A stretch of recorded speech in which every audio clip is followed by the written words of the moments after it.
So when I'm talking about the effects of marijuana, I'm referring to clean marijuana, but there are definitely additives in there that weren't in there before, and it is much more potent. And young people are smoking differently than people did in past generations. So in the past, people smoked joints. Now they smoke blunts, so they're really the size of cigars. So they're smoking more quantity and more often and more potent marijuana. So a lot of adults approach it, they might say, well, you know, I did it and I'm fine, but we can't really transfer that to the young people today because they're doing it, what they're doing is different. And further than just the additives from pesticides or helping it grow faster, there's also people consciously add things. So people might dip it in a substance and call it a dippy, and it becomes more potent, the high increases, but sometimes what they dip it in is formaldehyde. Yeah, it's scary if you know what formaldehyde is, right? But if you don't, it's just another substance. Or dust it with angel dust or cocaine. Is there a difference between marijuana smoking and marijuana brownies? Well, yes and no. I would say it's harm reduction if you're eating the brownie because you're not smoking, so you're not getting the harm from the actual smoke. Okay. So the toxins that are in the smoke and the actual damage to the lungs and the heart of the smoke. So yes, if you were someone that wanted to use marijuana and you wanted to reduce your harm, then ingesting it. But what I hear from people, they don't get the same high because it has to go through the digestive system and some of it breaks down. Okay. Let's switch gears and go to the psychological and emotional effects of marijuana. Okay, great. I feel this is the most impactful area, but tends to be left out of all the literature. So I'm not sure why that disconnect exists, but when I'm working with young people, this is where I usually end, because I think that this is what really matters. So what we do know, marijuana is a depressant. That usually surprises people because they say, well, not for me, I feel good when I smoke. And I say, well, yeah, it's not a depressant when you're high, that's the short-term effect, but the effect when you're down, when you come down from the high, it's a depressant. So if we had a graph and I showed you this curve, so it goes up and then the high is getting progressively lower, but so is the low, the baseline where you are when you're not high. Almost every person I've ever showed this to that smokes weed will agree with the top part. Yes, I get less high than I used to. What they don't often notice is that they're getting lower. Being more and more depressed? Well, it depends. It depends where your baseline is. Yeah. So what happens is eventually you dip below your baseline. And this is chronic use, because if you don't smoke chronically, by the way, your body is amazingly resilient and can rebound and repair the damage that you're doing if you give it enough time. But if you smoke every day, you're assaulting it consistently and you're not giving it a chance to rebound.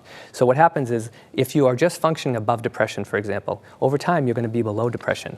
And I said this to a young man who this was very relevant because he was depressed. And he said, yes, but I figured it out. I smoke before I go to bed, and then I smoke first thing in the morning. So he was trying to outrun the depression, which is very sad when you think about it. Another thing, and I hinted at this earlier, is that if you use marijuana for any of the things that we talked about, and it is effective, you don't learn how to do those things otherwise. So for example, if I use marijuana to alleviate boredom, I didn't find other ways. If I use marijuana because I'm angry or upset and I calm down, I didn't find other ways to self-soothe. Now, it might sound like no big deal because it's working. However, one of the ways, the primary way you become an emotionally mature adult is that you can cope with your emotions. And so they're not learning that. So they end up being emotionally immature, and they then in turn are dependent on the marijuana to help them cope. That is significant. The biggest thing, I think, though, and this is perhaps the best, in the mind of a person who smokes, it's one of the best things it does, is that it helps separate their cognitive and emotional selves. So if I'm really upset, something happened in my family or in a romantic relationship, and I smoke weed, I'm still cognitively aware of what happened, but I'm not feeling the effects emotionally. I took the sting off, I buffered it or blunted the affect, right? This is very different from other drugs. So if I got high on heroin, I'm oblivious to it. So marijuana allows you to still be cognitively aware and even think about it even more in depth, but you're buffering the emotions, and this seems like a real benefit. However, over time, what we hope to do as an adult is integrate our emotion and cognitive self. They're creating a disconnect, which again might not seem like a big deal, but our emotions are how we connect with others. So if I'm disconnected from my emotions, say the fingers are the emotion, and these are two people, this person is disconnected from their emotion. This is how we connect with emotions. That's what binds us in an intimate way. If I'm disconnected, this is what happens. This person might not even know what they're missing, but this person feels like I can't get through to you. I feel like you're not here, even though you're here. Is there a feeling of not caring, or just that I can't get through to you? Sometimes both. It can be both, and I've heard both. But it sometimes does lead to less caring or more apathy, caring less about stuff than they used to. In keeping with the physical aspects of it, what's the reactionary period? I mean, you take a driver who's drunk versus a driver that might have smoked marijuana. That's an interesting one. Dateline, or one of those night shows, did a series on this, or a segment on it. The experience of most people when they get high, and this is another, I don't want to say benefit, but why marijuana is seen as less harmful is it causes less social. Less harmful than the alcohol. Yes, or other drugs, because it causes less social consequences. So the harm of the marijuana is mostly restricted to the user. Whereas with alcohol, it affects the people around you and society at large. Yes. So someone who smokes weed typically doesn't get in fights. They're not very active, so they're not acting out a lot. Although this is not the truth for a small percentage, it has the opposite effect. But for most people, it chills them out, so they're not out there doing stuff. In fact, they're doing less than they would have. If they drive, they tend to drive much slower because your perception has changed, so they think they're going faster than they are, which causes certainly less problems. It can cause problems for people behind you, like an elderly driver, but it doesn't, they tend to get in less accidents. If you had some recommendations to parents who might be dealing with young children who are smoking marijuana, what would those recommendations be, or signs to be aware of? Yeah. Signs to be aware of, you know, there's the typical bloodshot eyes, but kids are pretty slick. They can use Visine to get around that one. Get the red out. But you know what? It's funny. I always can tell when my clients are high, and they always remark that I can, and the parents would be the same way. You know what your child's face looks like, and it's very subtle change when someone's been high, even if it was hours before. There's a relaxation of the facial muscles. There's kind of a glossy look, even if the red's not there.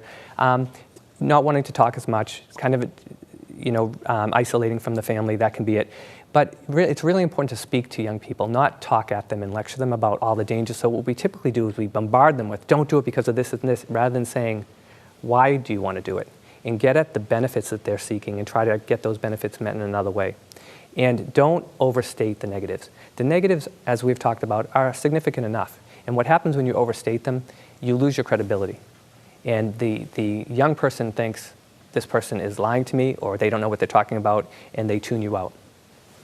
Do you find users of young children, young adults or users of marijuana whose parents may have smoked, you know, themselves, you know, and even maybe even smoking today? Yes, yes. Well, my mom and dad do it, so why can't I? Yes, yes. There's a high correlation. If your parents smoke, there's a really good chance you'll smoke. Same way with cigarettes.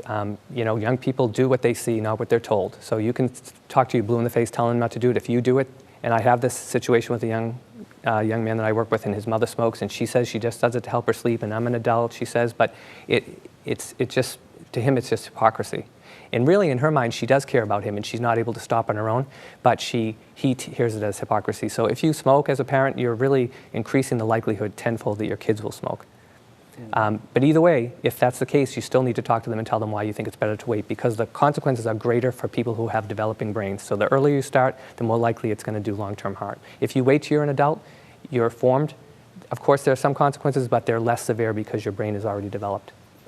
And there is, in your studies, or the studies that have been conducted, there has been a direct correlation to a slower development of the brain when people who smoke? Well, slower in the sense of, yes, there's delayed, there's negative impact on cognitive functioning. But again, it's so slow and subtle that the user doesn't often recognize it. But if you measure someone 6 months, and then 6 months of chronic smoking, and 6 months later you measure them, you would see a decline, absolutely.